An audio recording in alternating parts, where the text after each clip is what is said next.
συγκεκριμένη τροπολογία υπάρχουν δύο μέρη βασικά. Στο πρώτο, οι καταργούμενοι φορείς αντιμετωπίζεται το πλεονάζον, μάλλον το προσωπικό τους, με έναν τρόπο που με βρίσκει σύμφωνο.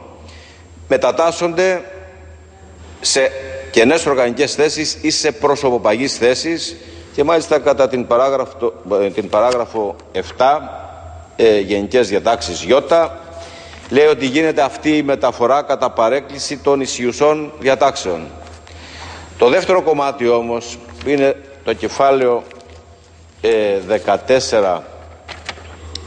14β, έχει μία άλλη ομάδα φορέων που λέει ότι μπορεί ο Υπουργός Οικονομίας με τους συναρμόδιους υπουργούς ή τον συναρμόδιο υπουργό να τους καταργήσει, να τους συγχωνεύσει κτλ.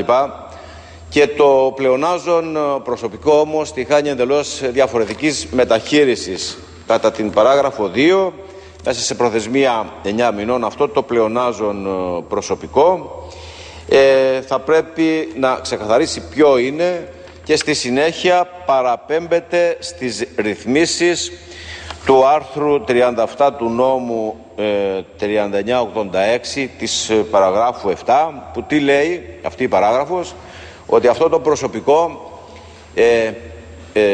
μπαίνει σε εργασιακή εφεδρεία για ένα χρόνο, παίρνει το 60% του βασικού μισθού του, δηλαδή επίδομα ανεργίας στην ουσία, και μετά κατατάσσεται σε πίνακες ΑΣΕΠ, και από αυτό το προσωπικό προσλαμβάνεται το 10% κάθε χρόνο με τους ετήσιους διαγωνισμούς.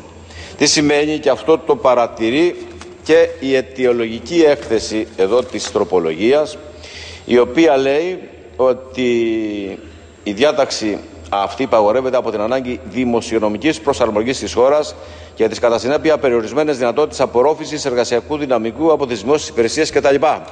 Σημαίνει λοιπόν ότι ένα μέρος από αυτό το πλεονάζον προσωπικό θα απολυθεί. Και αυτό το θεωρώ απαράδεκτο.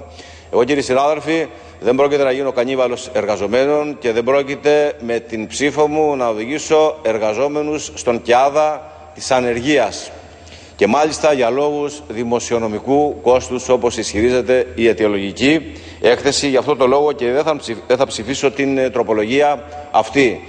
Υπάρχει τρόπος, υπάρχει δρόμος, υπάρχουν πηγές να βρει έσοδα το Υπουργείο Οικονομικών, να καλύψει τα δημοσιονομικά του. Ήδη ανάφερα προηγουμένως εγώ μια πρόταση, σίγουρα υπάρχουν κι άλλες, υπάρχουν κι άλλοι τρόποι, και πιστεύω να το λάβει υπόψη της η κυβέρνηση, να μην οδηγήσουμε κόσμο σε απελπισία. Είναι άδικο, είναι παράλογο. Δεν μπορεί σε έναν άνθρωπο που δουλεύει 15-20 χρόνια, που έχει οικογένεια, που έχει υποχρεώσεις, να του πεις ξαφνικά είσαι άνεργος και δεν με ενδιαφέρει. Είναι παράλογο, και γι' αυτό το λόγο, σύμφωνα με αυτές τις διατάξεις που δεν προβλέπουν ρύθμιση για αυτούς τους ανθρώπους, εγώ καταψηφίζω την τροπολογία αυτή.